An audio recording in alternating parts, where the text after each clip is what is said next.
দিয়েছে এবং আল্লাহ জানতে চেয়েছেন আবু বকর আপনার মনের কি হালাত। নবী বলেন আবু বকর কপাল আপনার ধন্য, আল্লাহ তাআলা জিবরাইল পাঠাইয়া বলেছেন আল্লাহ আপনাকে সালাম দিয়েছেন। আবু বকর কান্না করে করে পাগলের মতো, আবু বকর আপনার মনের কি হালাত আল্লাহ জানতে চেয়েছেন। আবু বকর কান্না করে বলেন ও দয়ার নবী, আমি ছিলাম মক্কার ভিতরে একটা জাহান্নামের আসামি। কে জানতো, কে চিনত আমি আবু বকরকে? আমারে তো কেউ জিগাইতো না। আজ আমি আপনার সুহবতে আসার পর আল্লাহ আমাকে এত সম্মান দান করেছে আপনার সুহবতের কারণে, যে আল্লাহ আজ আমাকে সালাম পর্যন্ত পাঠায় দিয়েছেন।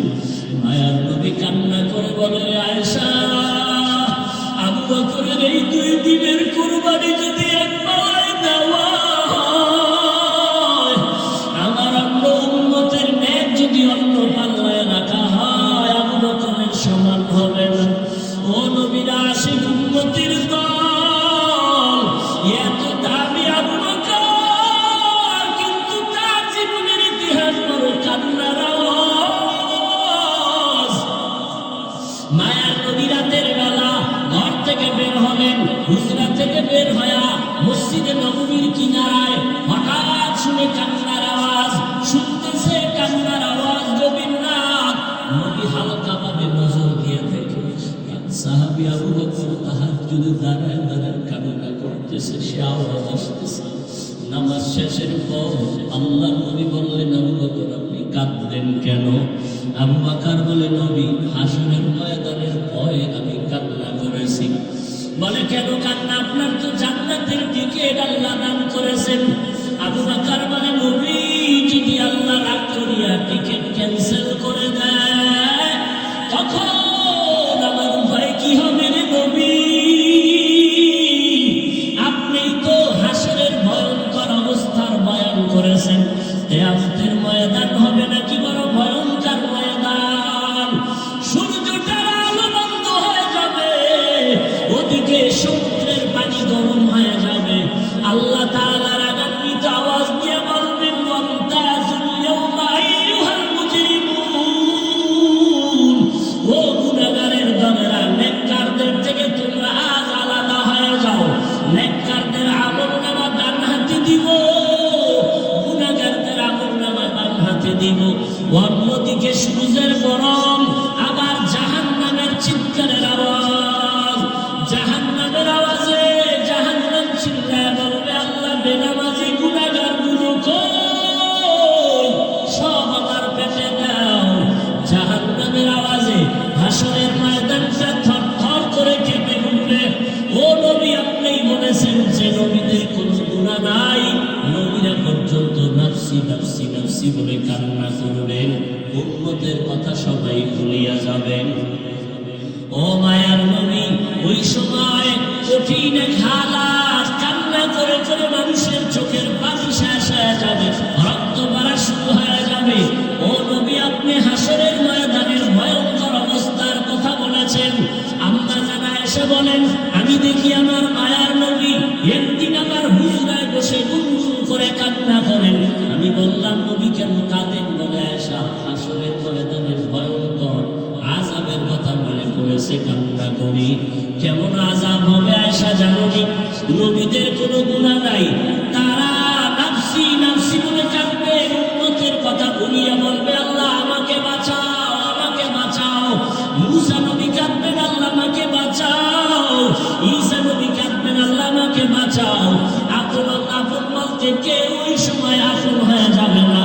আল্লাহর নবী এই কান্না দেখে আম্মা জানা আয়েশা বলেন আমি আমার নবীকে প্রশ্ন করলাম নবী সমস্ত নবীরা নাফসি নাফসি বলে যদি কান্না করে, আপনি তো দুজাহানের সরদার, আপনি তখন কি করবেন?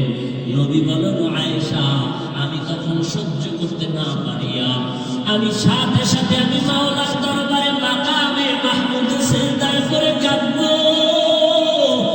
একবারও বলবো না আমাকে বাঁচাও, আমি শুধু বলবো আল্লাহ আমার উম্মতেরই বাঁচাও।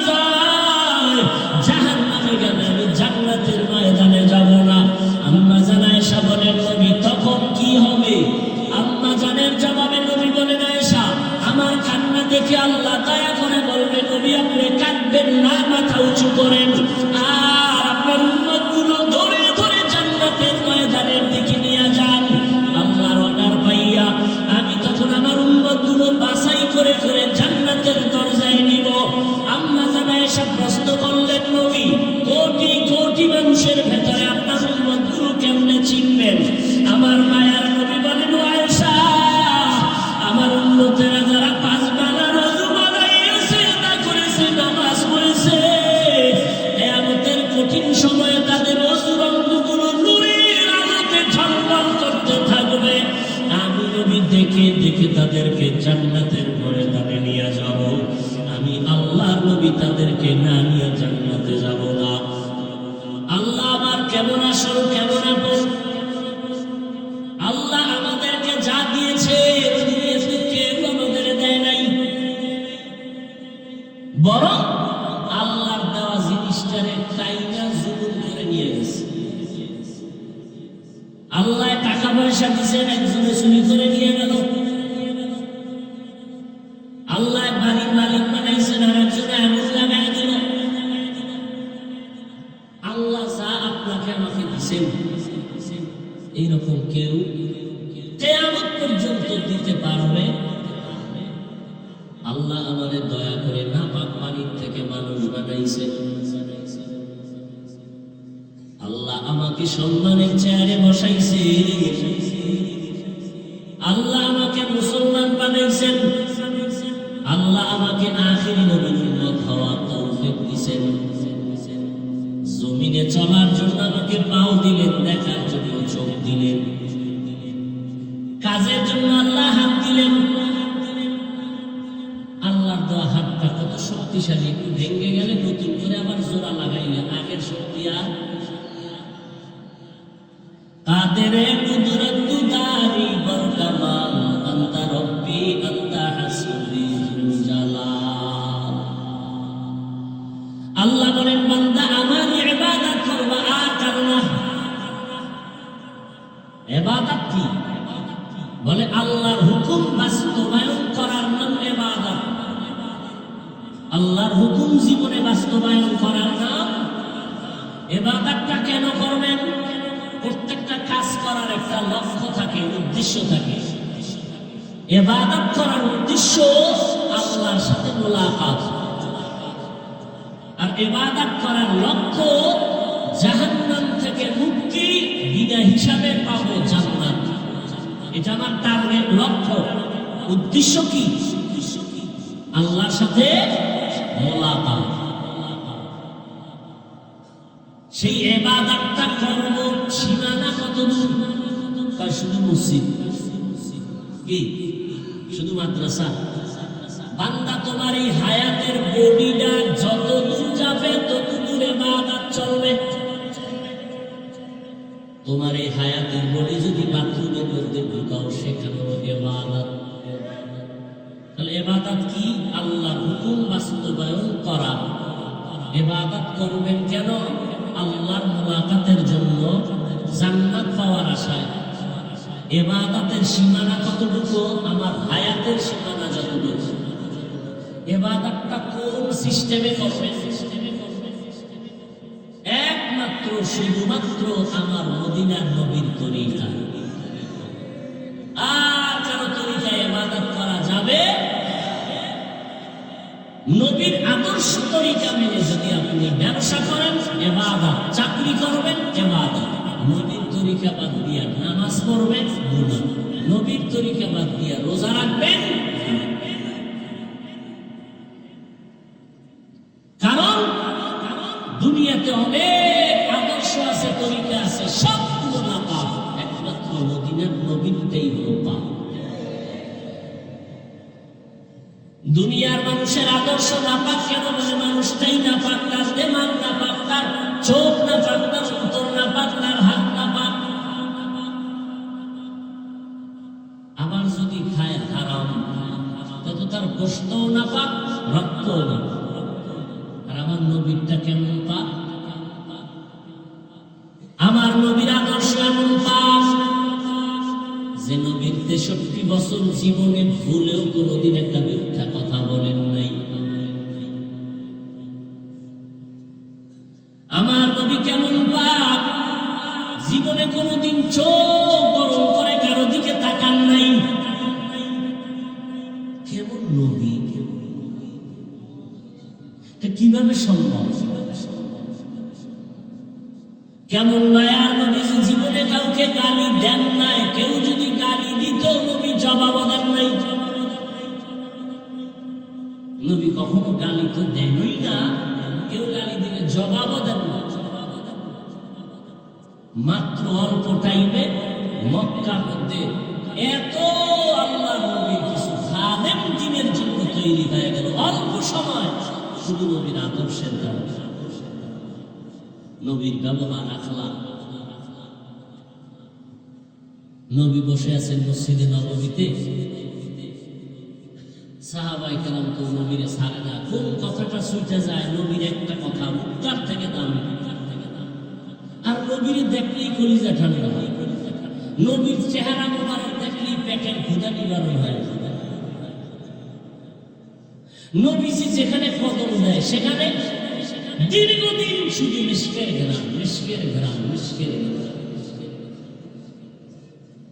আম্মা জান আয়েশা রাদিয়াল্লাহু আনহা বলেন, নবীজির শরীর মোবারকের ঘ্রাণ আমি বোতলের মধ্যে ভরে রাখতাম, বড় বড় অনুষ্ঠানে আতর হিসেবে ব্যবহার করতাম। ওগো নবীর উম্মতেরা, হয় আজি দিশাহারা,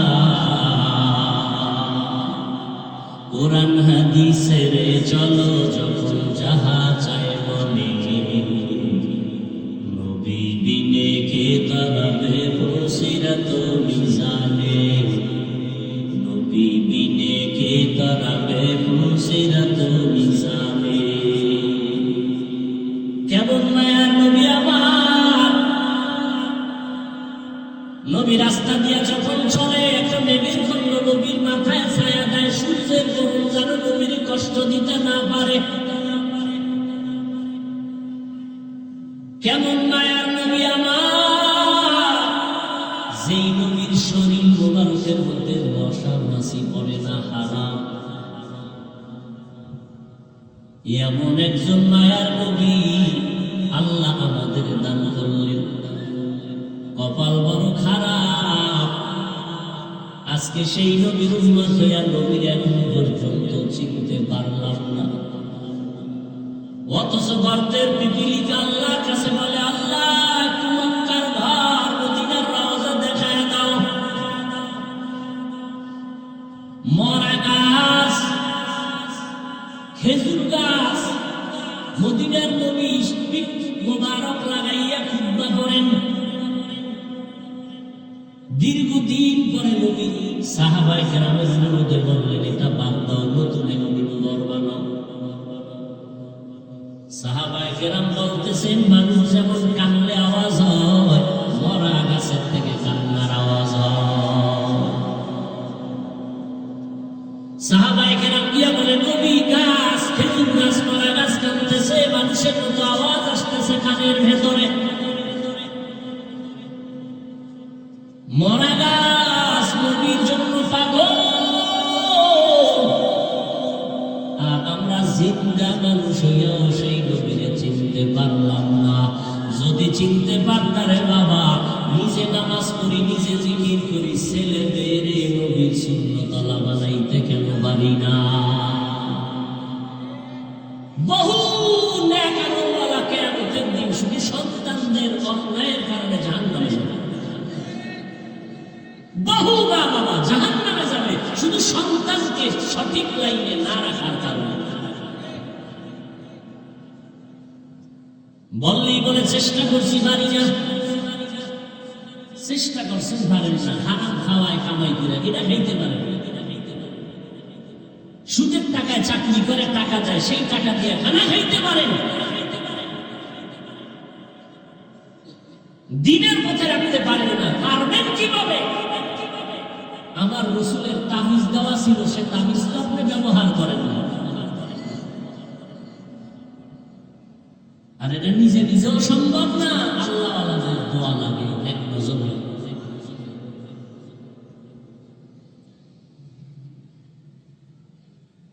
আল্লাহ নবী আয়েশা বলে, গাছ কেন কাঁদো? নবীর মুজিজা, গাছ কথা বলতেছে, নবী আপনার বিরহে বেদনায় কান্না করি। কি চাও রে গাছ? গাছ বলে নবী আমি চাই মানুষের মতো আমার জানাজা পড়াইবেন, এরপরে আমাকে এখানে দাফন করবেন, কিয়ামতের দিন আমি আপনার সাথে জান্নাতে যাব। উস্তুনে হান্নানা জাহাজ রে রাসূল নালামি সাদা হামচু আরবাবে মদিনার নবীর আদর্শ এত পবিত্র, আমার নবী অল্প টাইমে মানুষ তাকাইয়া থাকলেই পাগল পারা হয়ে যাইত নবীর জন্য। আল্লাহ তাআলা নবীকে এমন মর্যাদা দান করেছেন, জঙ্গলের প্রাণীরা নবীর আওয়াজ পাইত বহু দূর থেকে পেয়ে বারবার সালাম জানাইত। নবীর জন্য গর্তের পিপিলিকা পাগল, নবীর জন্য নদীর মাছ পাগল, জঙ্গলের প্রাণীরা পাগল। মায়ার নবীর জন্য গর্তের ভিতরে বড় এক সাপ অপেক্ষা করতেছে, নবী এখানে আসবেন, একটু চেহারা মুবারক দেখবো। কেমন মায়ার নবী আমার, মাত্র 13 বছরের সীমানায় দামি দামি সাহাবা বেঈমানেরা নবীর হাতে কালেমা পড়ে এত দামি হয়ে গেল। আল্লাহ নিজে দুনিয়াতে দর্শনার নামে জান্নাতের টিকিট পাঠায় দিলেন। এর মধ্যে এক নম্বরে কে? আবু বকর সিদ্দিক রাদিয়াল্লাহু তাআলা আনহু। কত দাম আবু বকরের! আম্মা জান আয়েশা একদিন নবীরে কয়, নবী আপনার সাথে ওমর, ওসমান, আলী, আবু বকর আমার আব্বা যান সাথে সাথে থাকে, পরামর্শ করেন আপনার উম্মতের মধ্যে আমলের লাইনে কে বেশি আগ্রহী? আম্মা জান আয়েশা বলছেন, এক নিয়তে নবী বুঝে ফেলেছেন। নবী কয়, আয়েশা আকাশে যেই পরিমাণ তারকা দেখো, এর থেকে ওমরের আমল আরো বেশি। আম্মা জান আয়েশা ভাবলেন, আমার আব্বার কথাটা কইল না। মহিলা মানুষ, বয়স তো বেশি না, 6 বছরে রাসূলের সাথে বিয়ার বন্ধন হলো, 9 বছরে নবীর ঘরে আসলেন। আম্মা জানেন 18 বছর বয়স, তখন নবী দুনিয়া থেকে চলে গেলেন। বলেন তো নবীর ঘর করলেন কয় বছর? মাত্র। আর এখন তো 18 বছরের মেয়েদের অনেক ক্ষেত্রে বিবাহই হয় না। আর আম্মা জান মাত্র 9 বছর নবীর ঘর করলেন, 9 বছরে নবীর ঘরে আসলেন। আল্লাহ তাআলা আম্মা জান আয়েশাকে এত বরকত দান করলেন নবীর সোহবতে। আম্মা জান আয়েশা বলে, দুনিয়ার মানুষ, আমি মুহাম্মদের ঘরে আসার পর 9 বছর ঘর করার পরে আল্লাহর শুকর, আমি 2000-এর উপরে হাদিসের হাফেজা হয়ে গেছি।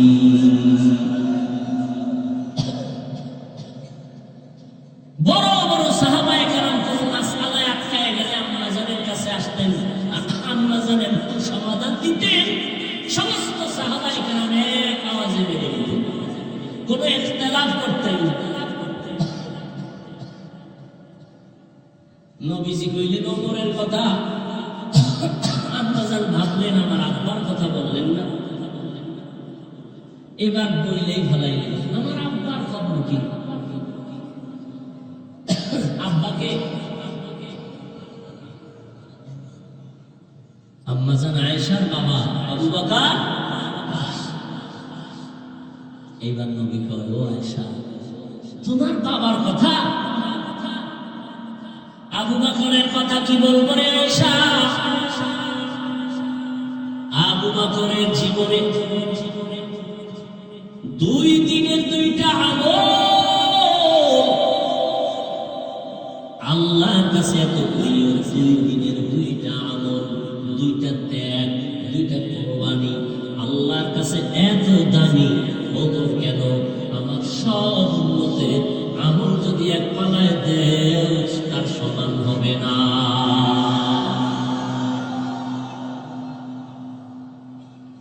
আম্মা জান কয় তাই নাকি? বলে না, কোন দিকের ত্যাগ আর আমল? ভাল লাগবে না? বাবার গুণগান শুনলে ভাল লাগবে? কোন দিনে? এবার নবী চুপ হয়ে গেলেন, চুপ হয়ে গেলেন। সেই দুইটা আমল, ওটা তো লাফালাফি আর চিৎকার আনন্দের কোনো আমল না।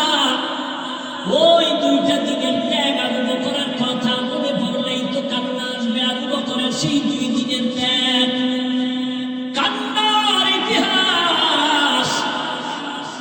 ওই 2 দিনের ত্যাগের এমন বড় কান্নার আওয়াজ। ও আয়েশা, যেদিন আমার ঘরের মধ্যে মক্কার ঘরে আমি শুয়েছিলাম রাতের বেলা, আমার চারদিকে দুশমন, আমার আপনজনেরা তরবারি নিয়ে ঘেরাও দিছে, আমার আজকে রাত্রে হত্যা করে ফেলবে। কতবার আসছে আমাকে জবাই করার জন্য, আজ ওরা ফাইনাল আমাকে হত্যা করেই ফেলবে। আমি পেরেশান, চতুর্দিকে দুশমন দাঁড়ায় গেল, সবার হাতে অস্ত্র দাঁড়িয়ে। আজ আমাকে হত্যা না করে ওরা কেউ বাসায় যাবে। আবার আল্লাহ পাক বলেন আল্লাহু ইয়াসিমুকা মিনান নাস। ও নবী, কোরআন হেফাজতের জিম্মাদারি আমি আল্লাহ যেমন এককভাবে নিয়েছি, আপনাকেও হেফাজতের জিম্মাদারি আমি আল্লাহ এককভাবে নিয়েছি। আপনার কোনো ক্ষতি হবে না পয়গম্বর, ধৈর্য ধারণ করেন। এবং প্রস্তুতি তো আগে থেকেই বলা হয়েছে, আজ আর ঘরের মধ্যে থাকা যাবে না, এখনই বের হইয়া মদিনার পথে হিজরত করা লাগবে, আর থাকা যাবে না।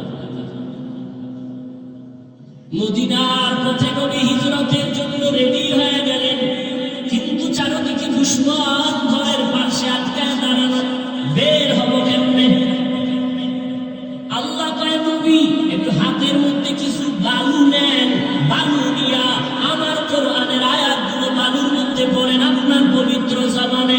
মায়ার নবী আল্লাহর হুকুম পাইয়া বালুগুলো হাতের মধ্যে নিয়ে মুহাম্মদের আওয়াজ দিয়ে তেলাওয়াত শুরু করলেন, বিসমিল্লাহির রহমানির রহিম, ইয়াসিন ওয়াল কুরআনিল হাকীম, ইন্নাকা লামিনাল মুরসালিন আলা সিরাতিন মুস্তাকিম, তানজিলাল আজিজির রহিম, লিতুনযিরা কওমান মা উনযিরা আবাউহুম ফাহুম গাফিলুন, লাকাদ হাক্কাল কওলু আলা আকসারিহিম ফাহুম লা ইউমিনুন, ইন্না জাআলনা ফি আ'নাকিহিম আগলালান ফাহিয়া ইলাল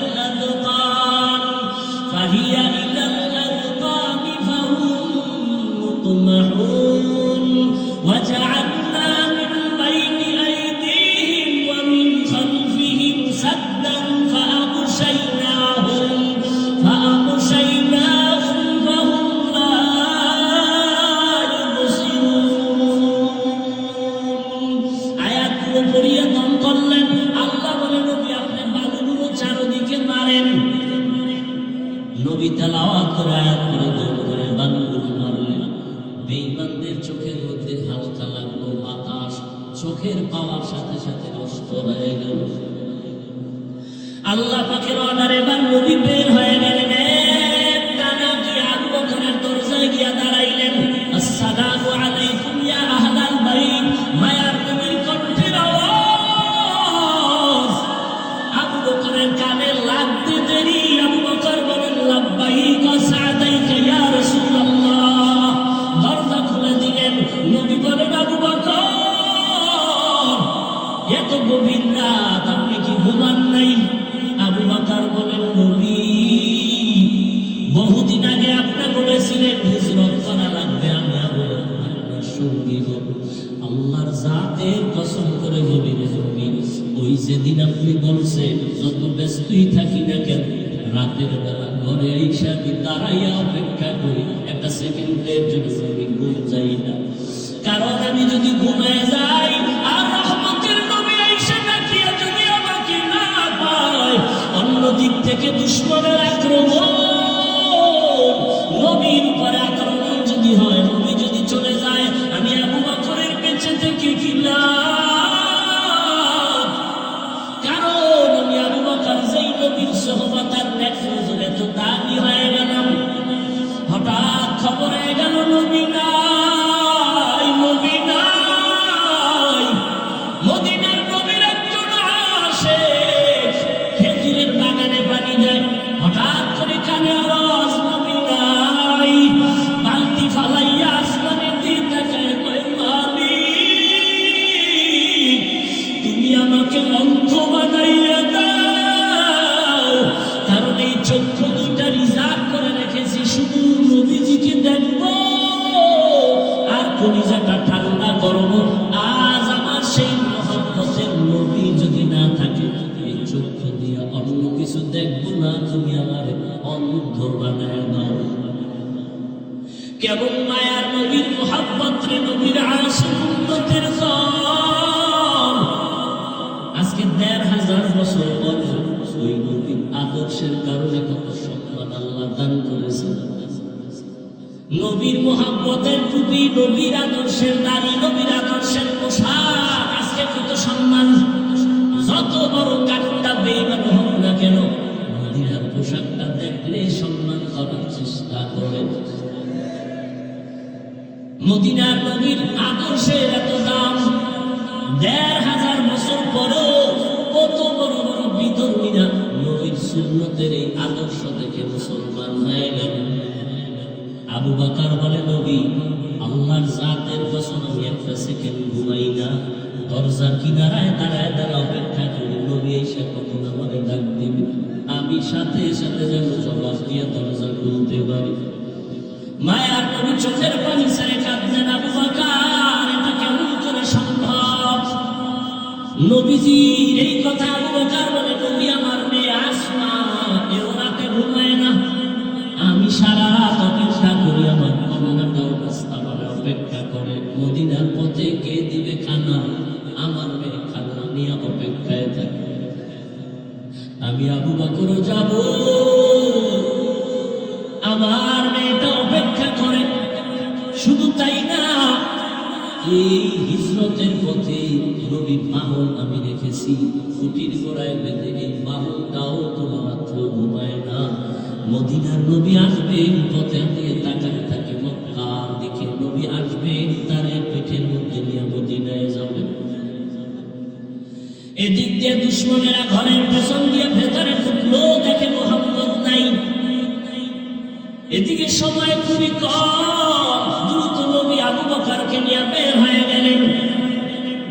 হাঁটতেছে, পাথরওয়ালা পথ, সমতল না, উঁচু পথ, পাথরওয়ালা রাস্তা, হাঁটতে বড় কষ্ট।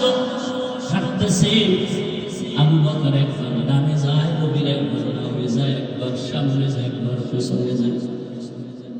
নবী বলেন, আবু বকর আপনি এমন কেন করেন? আবু বকর বলেন, নবী দুশমনের ভয় আমি ভয় পাই, ডান দিক থেকে না জানি আক্রমণ আসে, ডানে যাই, বাম দিক থেকে না জানি আক্রমণ আসে, আমি বামে যাই, পেছন দিকে যাই, আবার পেছন থেকে যেন আক্রমণ করতে না পারে। কারণ কোন দুশমন যদি আক্রমণের গুলি মারে, আমি আবু বকরের গায়ে লাগবে, আমার মায়ার নবীর শরীরে যেন না লাগে। কারণ আমার মায়ার নবীর শরীর এত বরকতের শরীর, যেই নবীর শরীর মুবারকে মশা পড়ে না, মাছিও পড়ে না, হারাম। আবু বকর নবী হাঁটতেছেন দুজনে মদিনার পথে, যাওয়ার বেলায় শেষ সময় বাইতুল্লাহ কিনারে গিয়ে নবী একটু বিদায় দেয়, কান্না করে, এরে বাইতুল্লাহ আমি তোর জন্য বড় পাগল, বড় আশিক। ওরে বাইতুল্লাহ তোর দরজায় যখন আমার সিনাটা লাগাই, কলিজাটা ঠান্ডা হয়ে যায়। ও বাইতুল্লাহ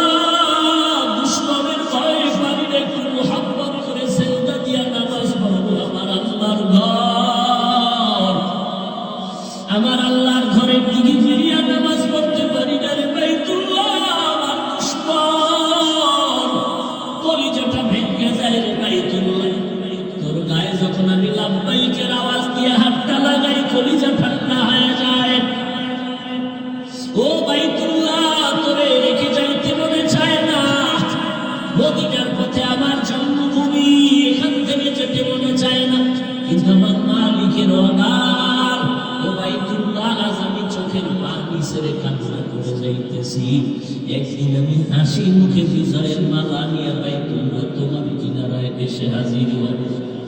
মায়ার নবী কান্না করে করে মদিনার পথে রওনা। ওই হেরা গুহা করে গারে সূর জাবালে নূর, আল্লাহর নবী আবু বকর সর্বজু কাটতেছেন, অন্ধকার কোনো আলো নাই। এদিক দিয়ে দুশ্মন ঘরের মধ্যে নামায় রেডি হয়ে গেল। মদিনার পথে লোক পাঠাও, দেখো ওখানে ধরা যায় কিনা। কিছু দূর চাইতে চাইতে মাত্র 2 থেকে 3 কিলোমিটার বাকি, গুহার মধ্যে ঢুকবেন। হঠাৎ করে আল্লাহর নবীর পায়ে একটা পাথরের আঘাত লাগা রক্ত বের হয়ে গেছে। নবীজি এত অসুস্থ, রক্ত বের হচ্ছে, থামে না। মায়ার নবী এমন অবস্থা, হাঁটতে এখন কষ্ট হয়। আল্লাহর নবীর অবস্থা দেখে আবু বকর চোখের পানি ছেড়ে বলেন, নবী তুমি মাফ করবেন, আপনি হাঁটতে পারেন, আমি বসে গেলাম, আপনি আমার কাঁধের উপর উঠেন, আমি আপনাকে নিয়ে গুহা পর্যন্ত নেই, সেখানে আশ্রয় নেব। নবী বলেন না। শেষ পর্যন্ত মায়ার নবী এতটা অসুস্থ, পেছনে দুশ্মনের আঘাত, আবু বকরের কাঁধের উপরে উঠলেন। আবু বকর আমার নবীর নিয়ে 2-3 কিলোমিটার চলে গেলেন, গুহার সামনে দাঁড়াইলেন। গুহার ভেতরে ঢুকবেন, ওদিকে দুশ্মন আসতেছে। আল্লাহর নবী আল্লাহর উপরে ভরসা করে ঢুকে গেলেন গুহার ভেতরে। গুহার ভেতরে যাওয়ার পর দেখে পুরানো গর্ত, চতুর্পাশে ছিদ্র আর ছিদ্র। ওদিকে গুহার মুখ এত বড়, দুশ্মন এসে যদি সামনে দাঁড়াইয়া একটু ভিতরে তাকায় আমরা দেখে ফেলবে। আবু বকর ভেতরে, নবীও ভেতরে। নবী এখন আরাম করবেন। আবু বকরের রানের উপরে মদিনার নবী মাথা রাখলেন, আর আবু বকর নবীর বিশ্রামে গেলেন চুপচাপ।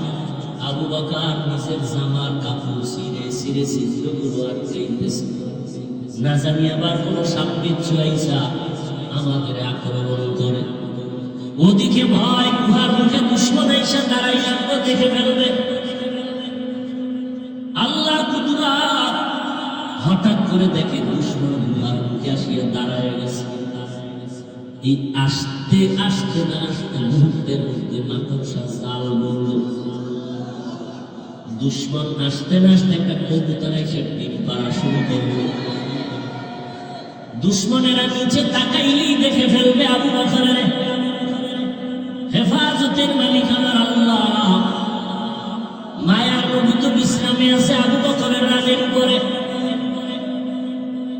ওরা গুহার মুখে এসে তাকাইয়া ভিতরে তাকায় না, ডানে বামে তাকায়, হালকা ভাবে নজর দিয়ে দেখে মাকড়সা জাল, কবুতর, এখানে তো কেউ নাই। এরা ওখান থেকে চলে গেল। আবু বকর চুপ করে বসে আছে, গর্তগুলো জামার কাপড় দিয়ে আটকাইতেছে। ছিঁড়ে ছিঁড়ে ছিঁড়ে ছিঁড়ে আটকায় দেখে একটা ছিদ্র বন্ধ করার মতো কাপড় নেই। আবু বকর ওই গর্তটার মুখে পায়ের গোড়ালি দিয়ে চাপ দিয়ে ধরে রাখলেন, কিন্তু ওই গর্তের মধ্যে একটা সাপ বহুদিন ধরে ছিল, মায়ার নবীকে দেখলে বলি অপেক্ষা করছে। আবু বকর যখন পা সরায় না, ঠোঁট দিয়ে কয়েকটা হালকা ভাবে আক্রমণ করলো। আক্রমণের নিয়ত না, পাওটা সরাও, আমার আশান্বিত নবী যদি আসছে আমি দেখবো। যখন পাওটা সরায় না, হালকা ভাবে একটু দাঁত বসায় দিচ্ছে, দেওয়া মাত্র বিষে পুরো শরীর জল জলে। আবু বকরের বিষ চোখের পানি পড়া শুরু হয়ে গেল, কিন্তু পা নাড়ায় না। রহমতের নবী রানের উপরে মাথা মানুষ রেখে আছে, পা নাড়ায় না। বেদুই হবে, নবীর ঘুম নষ্ট হবে। মায়ার নবী বিশ্রামে আছে। হঠাৎ করে অজান্তে আবু বকরের কান্নার চোখের একটা ফোঁটা পানি নবীর উপরে পড়ে গেল। মায়ার নবী তাকায় দেখে আবু বকরের চোখে পানি। নবী বলেন, আবু বকর কি খবর? বলে নবী হালাত। নবী জিহ্বার থেকে মুবারক থেকে লালা মুবারক একটু লাগায় দিলেন, সাথে সাথে বিষ পানি হয়ে গেল। এরে নবীর উম্মতের দল, ওই সাপ শব্দ থেকে মুখ বের করলো, নবীজির নজর পড়ে গেল। মায়ার নবী আমার, রহমতের নবী আমার, সমস্ত প্রাণীরা আমার নবীকে চিনি, আমার নবীর দেখার জন্য পাগল। কিন্তু আমরা সেই নবীর শ্রেষ্ঠ উম্মত হইয়া নবীর এখনো পর্যন্ত দেখতে পারলাম না। কি দরুদ শরীফ পড়ি যে নবীর সাথে দেখা হয় না। ওরে সেজদার মতো সেজদা দিলে তো মাওলার সাথে দিদার হবে, দরুদের মতো দরুদ পড়লে তো মদিনার নবীর সাথে ঘুমের ঘরে মোলাকাত হয়ে যাবে। ও আল্লাহর বান্দারা, এই জীবনের আমলের ফলাফল কি? নবীর কি ঘুমের ঘরে দেখেছো? আল্লাহর সাথে কি পরিমাণ মোহাব্বত তৈরি হয়ে গেল? ওই নবীর ধুলা বালু, মদিনার ধুলা লাগানোর জন্য আশিকেরা পাগল পারা হয়ে দৌড়ায়। অথচ নবীর সুন্নতের আশিক এখনো পর্যন্ত হতে পারলাম না। কই সুন্নতের দস্তরখান, কই বাথরুমে গেলে টুপি, কই জুতা, কই ঢিলাগুলো, কই টিস্যু পেপার ব্যবহার, খানার মধ্যে কই নবীর সুন্নতের খবর নাই। এরপরে নিজে তো এক চিন্তা, আবার আমার সন্তান, ছেলে মেয়ে, আমার পরিবার। আল্লাহর নবী চোখের পানি ছেড়ে গর্তের বিবরণ দেয়। আম্মা জান আয়েশা কাঁদতেছে। আম্মা জানকে বললেন, ও আয়েশা, তোমার বাবা আমাকে কাঁধে নিয়া 3 কিলোমিটারের মতো রাস্তা পাড়াইয়া ওই গর্তের মধ্যে নিয়া তার রানে আমি মাথা দিয়ে বিশ্রাম নিয়েছিলাম। বিষের ব্যথায় কানছে, তবে পা নাড়ায় নাই। এই যে ত্যাগ আবু বকর আমার জন্য দিনের সাথে দিল, সারা দুনিয়ার উম্মতের নেক এক পালায় দিলেও সমান হবে না। আম্মা জান আয়েশা কান্না করেন, নবী যদি তুমি না নেন, আমার আব্বা জানের আর একটা নেক আমল কি বলবেন?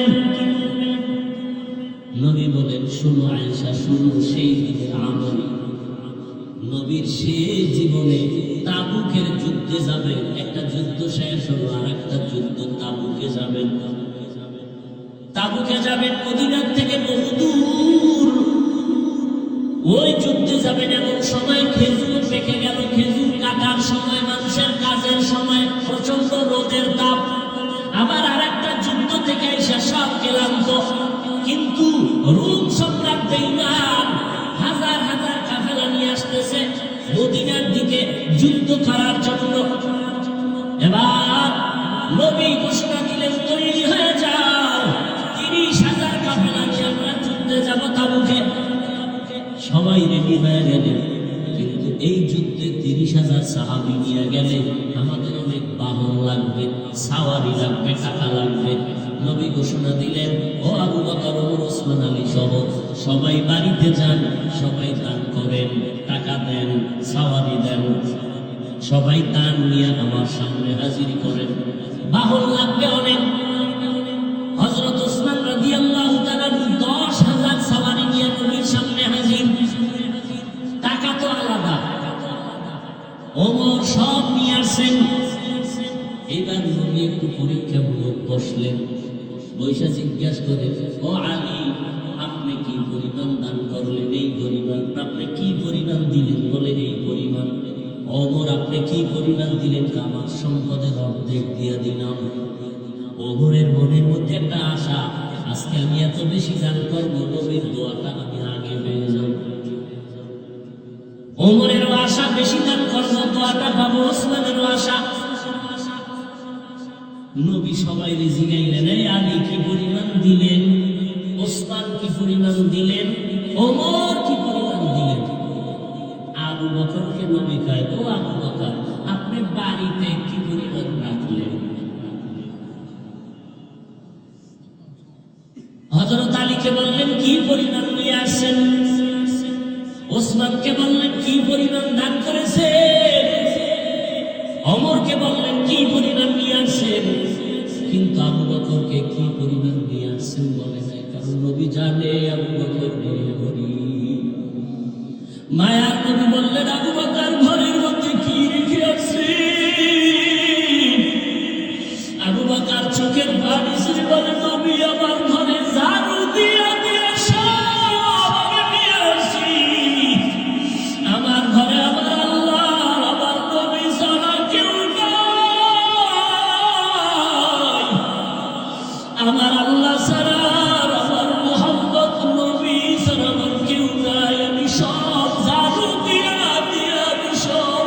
নবীর সামনে আছে। কারণ এই সময় যদি আমি কিছু রাখি, আমি আল্লাহর কাছে ফলাফল পাবো না। আমার খানার মতো চুলায় আগুন জ্বলে না, ঘরে খাওয়ার নাই। এত কষ্টের মধ্যে আমি আপনার মোহাম্মত আর আমার মাওলার মোহাম্মতে সব বিলীন করে দিলাম। ও নবী, এখন আমার ঘরে আল্লাহ ছাড়া কেউ নাই। নবী বড় আশ্চর্য হয়ে গেলেন।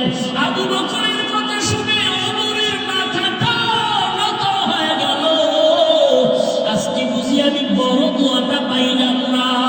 আবু বকরের যে পরিমাণ কোরবানি, ওই পরিমাণ কোরবানি তো আমি ওমর দিতে পারি নাই। ওসমানও মাথা নত করে ফেললেন।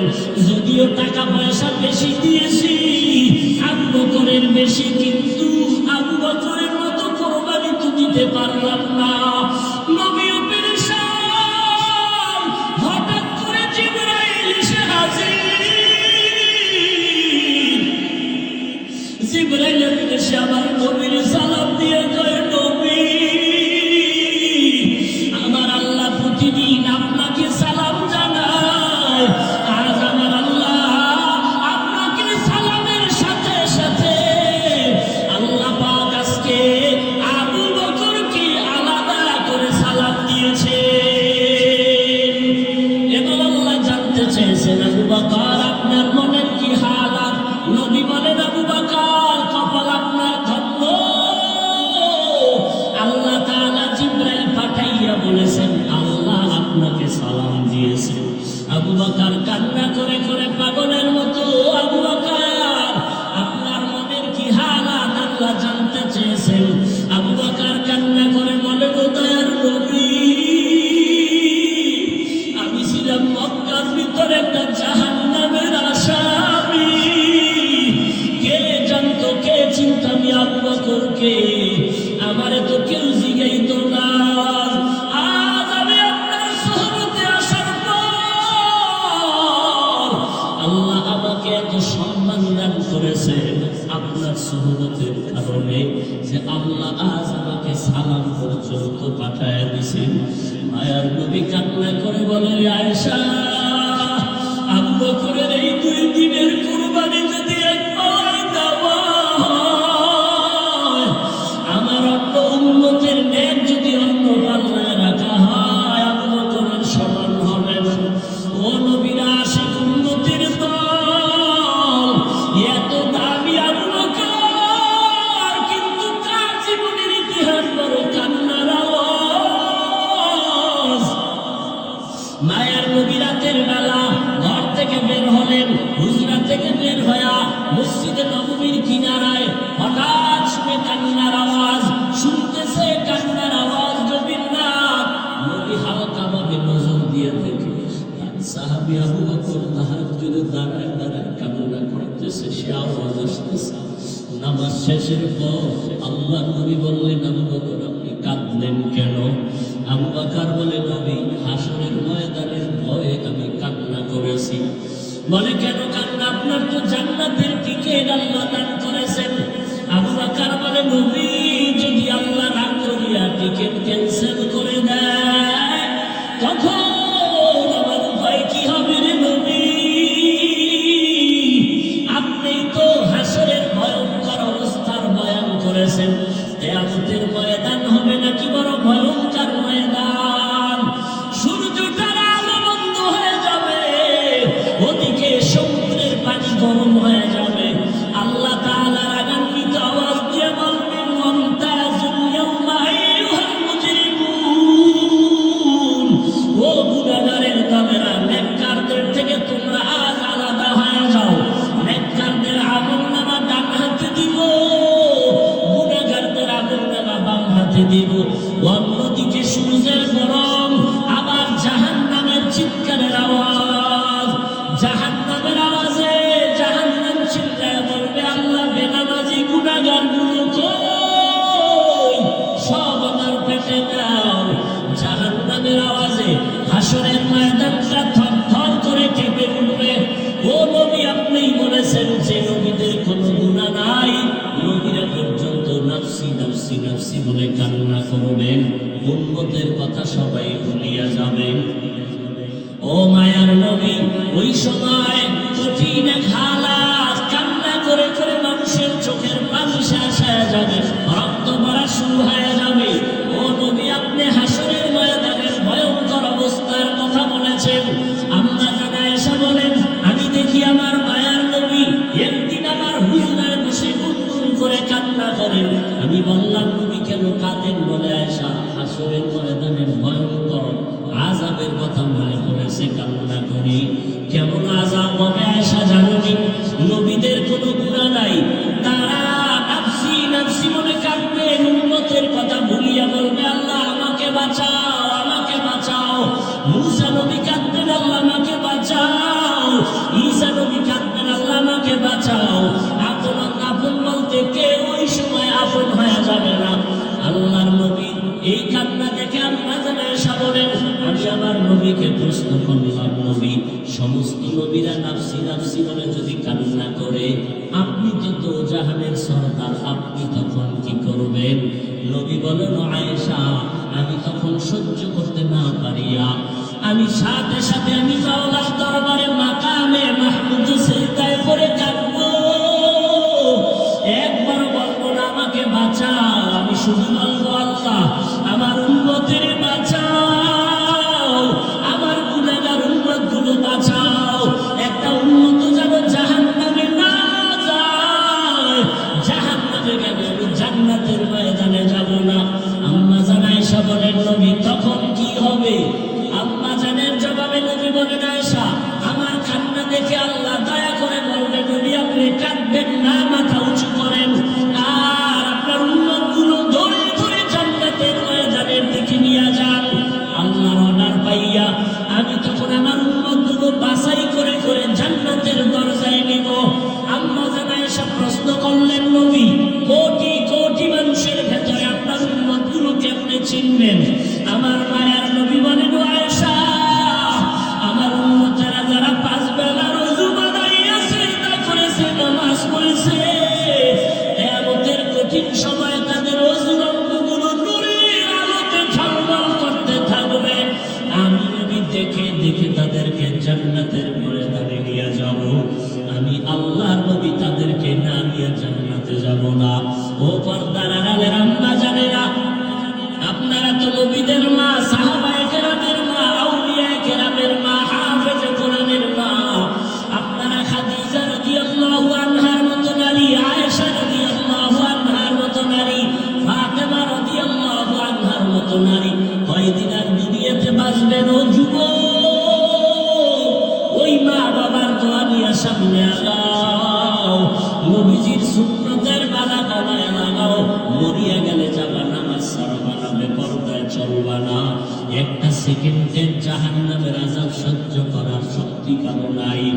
আজ এত বিশাল জান্নাতি বাগান, কত আশিক জাকিরারা বসে আছে, কত আল্লাহর বান্দার চোখে পানি, অথচ আমার তোমার চোখে কেন পানি নাই? গুনার কারণে আল্লাহ বুঝি বেজার। এখনো সময় আছে, তওবা করে নাও, মা বাবার দোয়া নিয়ে আগাও। মা বাবার চোখের পানি আর দোয়ার কারণে আজ এই চেয়ারে বসলাম। এমন কোন সন্তান নাই যে মা বাবার চোখের পানি ছাড়া মানুষ হয়ে গেল।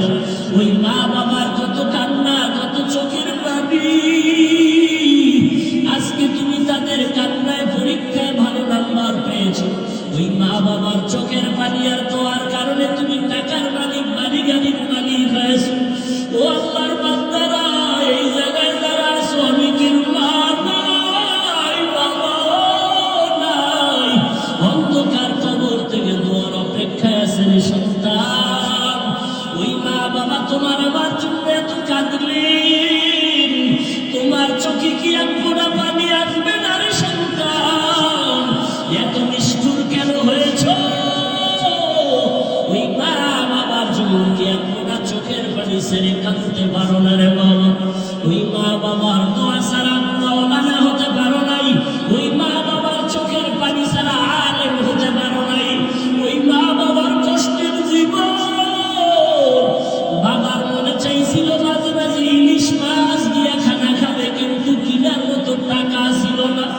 মায়ের মনে চাইতো কোনো সময় আঙ্গুর বেদানা খাবে, কিন্তু টাকা ছিল না কেনার মতো। আজকে তোমার ফ্রিজে মাছের অভাব নাই, ফলের অভাব নাই, কিন্তু তোমার ফ্রিজে মাছ আর ফল থাকলে কি হবে? যেই মা বাবা আফসোস করলো, সেই মা বাবায় তো আজকে ফল করিয়া কবরের ভেতরে চলে গেল। ওই ফল তুমি আর কারে খাওয়াইবা? ওই মাছ কারে খাওয়াইবার সন্তান? ওই মা বাবার তো মাছ যদি না পারো, ফল খাওয়াইতে পারো নাই, আল্লাহর কাছে দুই গুণা চোখের পানি ছেড়ে দোয়া করো, আর বলো দয়ার মালিক,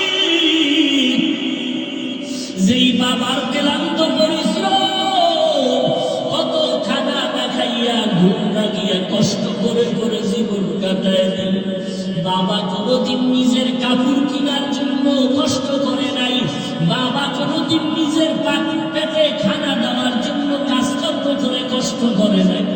বাবা দিন নাই রাত নাই এত কষ্ট করেছেন শুধু সন্তানকে হাসি মুখ দেখবে, সন্তানের বড় বানাবে। বাবা রিক্সা চালাইয়া চালাইয়া টাকা দেয়, ভ্যান চালাইয়া টাকা দেয়, চায় সন্তানটারে মানুষ বানাবে। অনেক বাবা বেতন দিতে পারে না, অনেক বাবা জামা কাপড় দিতে পারে না, মানুষের বাড়ি কাজ করে আর দিল খুশি আমার সন্তান কোরআন তেলাওয়াত করে, আমার সন্তানকে ওরা বুনিয়া মাদ্রাসায় পড়ে, আমার কষ্ট কোনো দুঃখ নাই, গাধার মতো কষ্ট করি তার কোনো দুঃখ নাই।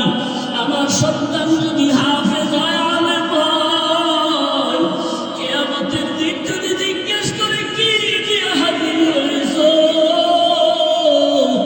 আমি যদি কোনো আমল পেশ করতে না পারি, আমার জীবনের কষ্টের দেওয়া টাকা দিয়ে যে সন্তানটারে আলেম বানাইলাম, ওই সন্তান আমাকে না নিয়ে জান্নাতের ময়দানে যাবে না। ও আল্লাহর আশিকেরা, সন্তানটাকে পারলামি কোরআন পড়াইতে, সন্তানটারে পারলামি আলেম বানাইতে, হাফেজ বানাইতে। সন্তান স্কুলে পড়াও আলহামদুলিল্লাহ বাধা নাই, কলেজে পড়াও বাধা নাই, তবে সন্তানটাকে আদর্শওয়ালা বানাইও। সন্তানের ব্যবহারে যেন আলেমরা কষ্ট না পায়, সন্তানের ব্যবহারে যেন মুরব্বীরা কষ্ট না পায়, সন্তানের ব্যবহারে যেন সমবয়সী কেউ কষ্ট না পায়। ওই সন্তানকে আদর্শওয়ালা বানাইয়া কোরআন পড়ায় যাও, ডাক্তার হলেও কোরআন পড়ে পড়ে দোয়া করবে। আর ওই সন্তানের আচরণ দেখিয়া এলাকার মানুষ মা বাবার জন্য প্রাণ খুলে দোয়া করবে। ও আল্লাহর বান্দারা, এখনো যারা পারেন নাই তওবা করেন। আল্লাহ যতদিন হায়াত রাখেন, দিনের উপরে নিজেও চলবো, সন্তানকে চালাবো, একজন আদর্শ সন্তানের বাবা মা হইয়া কবরে যাব। আজকে থেকে আর কোনোদিন গুনাহের পথে যাব না, আজকে থেকে সন্তানকেও গুনার পথে চালাবো না, নবীর তরিকার বাইরে চলবো না। আল্লাহ আমাদের সবাইকে খাঁটি তওবাওয়ালা জিন্দেগি দান করে, তওবার উপরে মজবুত হইয়া নবীজির তরিকা মতে